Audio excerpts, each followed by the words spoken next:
Ørnetræet her i Ørnereservatet, det er en ganske væsentlig ting, og det er lige så væsentligt som for os mennesker, når vi skal ud og vælge et hus, vi skal bo i. Fordi at det skal være en helt bestemt bygning, der skal være nogle bestemte grene på, før de føler sig hjemme. Udover det, at de sidder og kigger derop, så bruger de det så også som en form for målepind ude i terrænet. Vi befinder os her mellem Hjørring og Skagen, og det er Ørnereservatet, som vi er her på, og det har eksisteret her i 40 år, og jeg har overtaget det efter min far for 7 år siden. Da vi så stedet her, så vi jo, at vi havde de spændende indlandsklitter her, Simon Skrives Klit derude, og der var et stort naturfredet område. Og der var tilpas sus i landskabet til, at vi kunne træne med ørnene og falken her, og det mindede meget om de naturlige habitater også. Ørnereservatet, det har jo sin lokation lige her, fordi at indlandsklitten, som vi har herude, den skaber nogle fine opvinde, og det gør, at de har en fin opdrift, når vi træner med dem herinde på det her område. Udover det, så er der jo et rigt dyreliv, og det er både med, ja, vi har jo ulve, og vi har kronhjorte, og mange forskellige dyrearter. Vi har salamander, og vi har frøer. Der er faktisk så meget, som overhovedet kan komme i tanke om det. Det er også fordi, at lige præcis det her område, det er ikke blevet sprøjtet, eller der er ikke brugt nogen miljøgift eller noget som helst. Og derfor så befinder dyrearterne sig utrolig godt lige på det her område. Man kan godt sige, at det er en slags helle lige midt i et stærkt landbrugsopdyrket område, og det gør det ideelt på mange områder. Hvis vi for eksempel snakker om vores havørn, så har de jo kendetegnet her, og det er jo en slags waypoint, det er ørnetræet.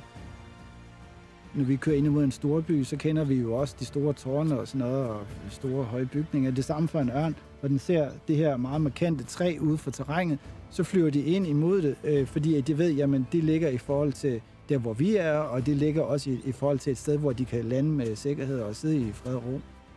Det skal være en helt bestemt bygning, der skal være nogle bestemte grene på, før de føler sig hjemme, og før de synes, at det er et fint udkigspunkt for en ørn. Vi bruger lang tid på at finde det helt rigtige, der skal bruges, og selve processen med det kan tage lang tid, men nogle gange så er vi også nødt til at tænke ret hurtigt, fordi de store storme, vi har haft, for eksempel Egon hed den sidste store storm, vi havde, den fældede desværre til sidste ørnetræ, vi havde, og nu er det så det 4. ørnetræ, vi har her. Men der var vi nødt til at tænke hurtigt, og heldigvis i vores egen skov, så var der lige et, der var helt tilpas. Og det gravede vi så op med rod det hele, med nogle kæmpe store gravemaskiner, og det fik vi så plantet her. Så vi håber på, at det selv slår rod her. Det er i hvert fald noget godt muljord, vi har placeret det i. Og ørnene har vendt sig til det, og de har allerede indtaget det nu, og finder forskellige gode grene. Og de kan også sidde og gemme sig lidt deroppe og kamuflere sig. Det er meget varieret vores terræn. Det er både med hede, og det er med fyre og granskove. Og så er det jo også en mulighed for dem for at gå på egen opdagelse. Og så havde vi en, den fløj rundt i Nordjylland et stykke tid. Den hedder Arnulf i øvrigt. Og den endte ude ved en Put-and-Take-sø. Og det var manden selvfølgelig meget begejstret for, fordi han troede jo, det var en vildørn, og det var utrolig interessant at se den her fange hans fisk.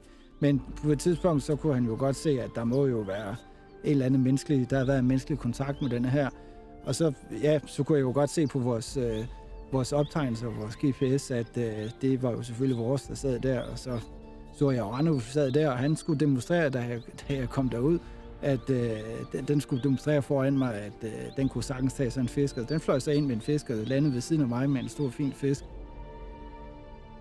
Rovfugle, de er utrolig nysgerrige, men også varsomme over for ændringer i terrænet. Der skal faktisk ikke så mange ændringer til et terræn, før at de finder en form for skepsis, og måske søger lidt nogle andre retninger hen. Og det er også noget, vi er meget opmærksomme på, fordi at bare et væltet træ, eller hvad kan man sige, nogle ting, der ser forkert ud i terrænet, det er de meget opmærksomme på. Man skal også tænke på, at deres syn, det er jo 7-10 gange bedre end mennesket, så de registrerer det altså meget hurtigt, når der er nogle forandringer.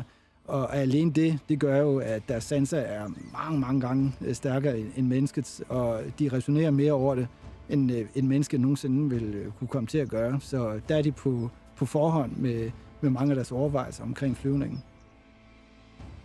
Hvis vi tager Simon Skrives Klit derude, så er det jo en stor fredet klit, og da vi flyttede herop for over 40 år siden, Der var det faktisk meningen, at området lige omkring klitterne, det skulle være blevet til landbrugsjord, men vi købte så også den del af området, og vi har jo selvfølgelig ladet det hengå til fuldstændig naturlig natur igen.